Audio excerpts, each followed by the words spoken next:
સૌ આત્મીયજનોને ડૉક્ટર કૃણાલ જોશીના પ્રણામ. જય માતાજી.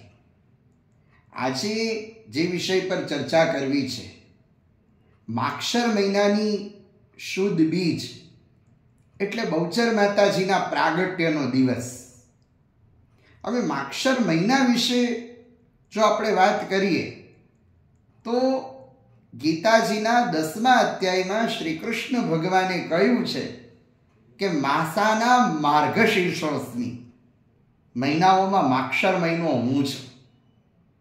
તો માક્ષર મહિનો એમાં ઘણા બધા પર્વો આવે છે, એની પણ ચર્ચા કરતા રહીશું. પણ મહત્વની વાત છે કે માક્ષર શુદ્ધ બીજ. તો ગુજરાતી સાહિત્ય અને ગુજરાતી સાહિત્યમાં મધ્યકાલીન ભક્તિ પરંપરા એ અહીંયા સ્મરણ થાય. અને મધ્યકાલીન ભક્તિ પરંપરામાં ભક્તિ રસની હેલી એટલે ભક્ત કવિ વલ્લભ.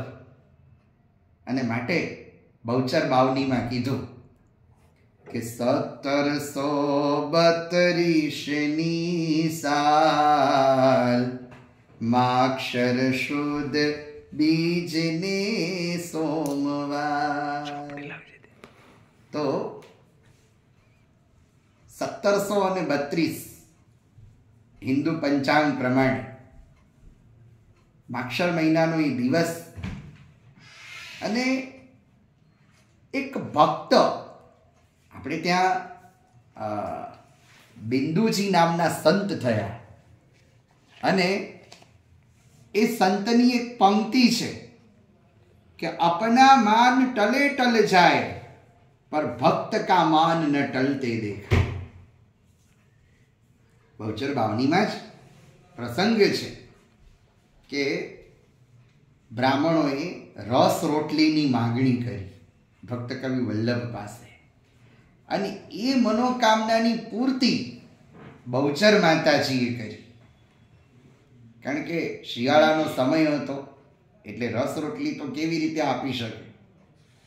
તો રસ રોટલીની કીધી લાણ માતાજી પોતે ભક્ત કવિ વલ્લભના સ્વરૂપમાં પ્રગટ થયા. અને એટલે જ બહુચર બાવનીમાં એમ કીધું છે, ભક્ત કવિ વલ્લભ કહે છે કે હે માં, હું આનંદ ગરબાની રચના કરું પણ વાણીમાં તમે બિરાજમાન થાઓ. ભટ્ટ વલ્લભને જાણી દાસ સન્મુખ આવી આપોઆપ. આનંદના ગરબાની સાથ વાણીમાં તે કીધો વાસ. તો બહુચર બાવનીના આધારે જ સમજી શકાય કે આનંદનો ગરબો એ બીજું કશું નથી પણ બહુચર માતાજીની વાણી છે. જેવી રીતે ગીતાજી અને ભાગવતજી એ ભગવાનનું વાંગમય સ્વરૂપ છે, એવી રીતે આનંદનો ગરબો એ બહુચર માતાજીનું વાંગમય સ્વરૂપ છે. સાક્ષાત વાણી રૂપે માતાજી પ્રગટ્યા છે. આનંદ ગરબામાં શું નથી? ભગવાનના અવતારો વિશે પણ આનંદના ગરબામાં વર્ણવ્યું છે કે મત્સ્ય કત્સ્ય વારાહ નરસિંહ વામન થઈમાં અવતારો તારાય તુજ વીણ માત મહિમા. તો દરેક સ્વરૂપે માં જ છે.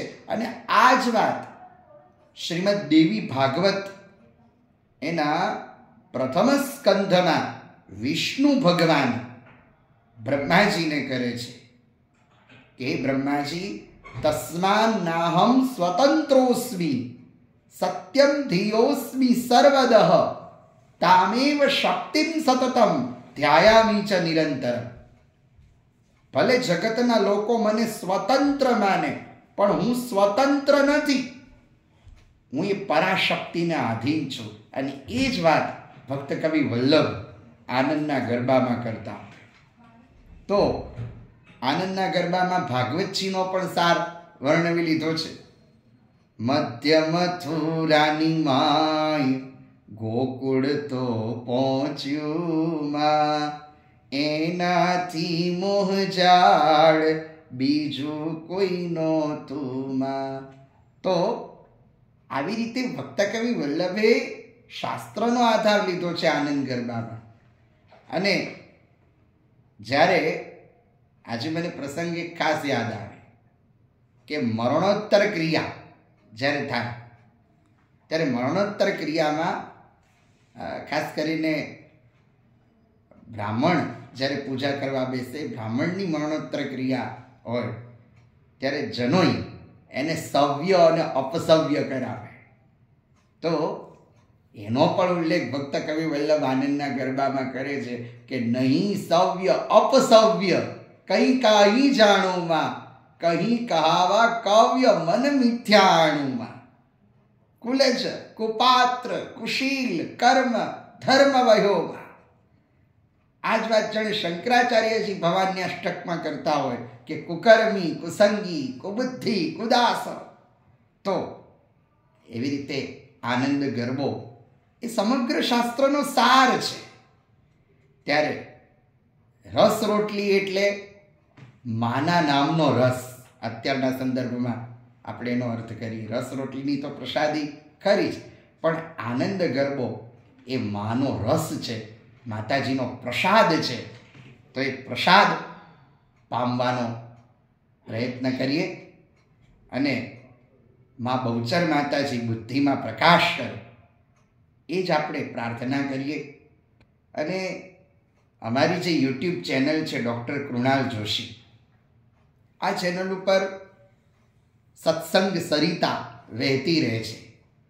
તો આપ સૌને એક વિનંતી એ છે કે અમારી યુટ્યુબ ચેનલને સબસ્ક્રાઈબ કરો, એ પછી યુટ્યુબ ચેનલને લાઈક કરો, શેર કરો અને વધારેમાં વધારે કોમેન્ટ્સ આપની આવે તો વધારેમાં વધારે કે આપણે કયા વિષય પર સત્સંગ કરી શકીએ, કયા વિષય પર ચર્ચા કરી શકીએ. તો આ શાસ્ત્રના પ્રચાર પ્રસાર માટેની આ યુટ્યુબ ચેનલ છે, તો એમાં આપ પણ પ્રયત્ન કરો. આજે માક્ષર મહિનાની શુદ્ધ બીજ વિરામ આપું એના પહેલાં માતાજીનો એક ગરબો ગઈ અને પછી હું વિરામ આપું. આદ્ય શક્તિ તુજને નમુમાં બહુચરા, ગુણપતિ લાગુ પાય હો માં.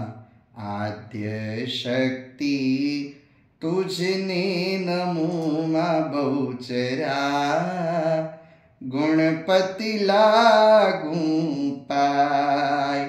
હે માં દિન જાણીને દયા કરો માં બહુચરા, મુખે માગું તે થાય હો માં.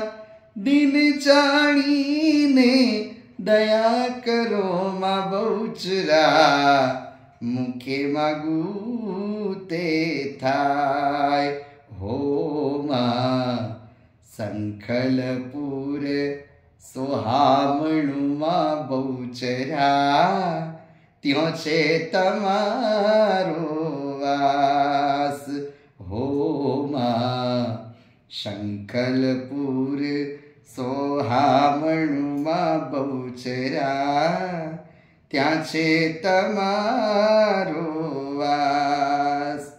સર્વે દેવોએ કરી સ્થાપનામાં બહુચરા, ધરાયું બહુચરાજી નામ હો. સર્વે દેવોએ કરી સ્થાપનામાં બહુચરા, ધરાયું બહુચરાજી નામ હો માં. આદ્ય શક્તિ તુજને નમુમાં બહુચરા, ગુણપતિ લાગુ પાય.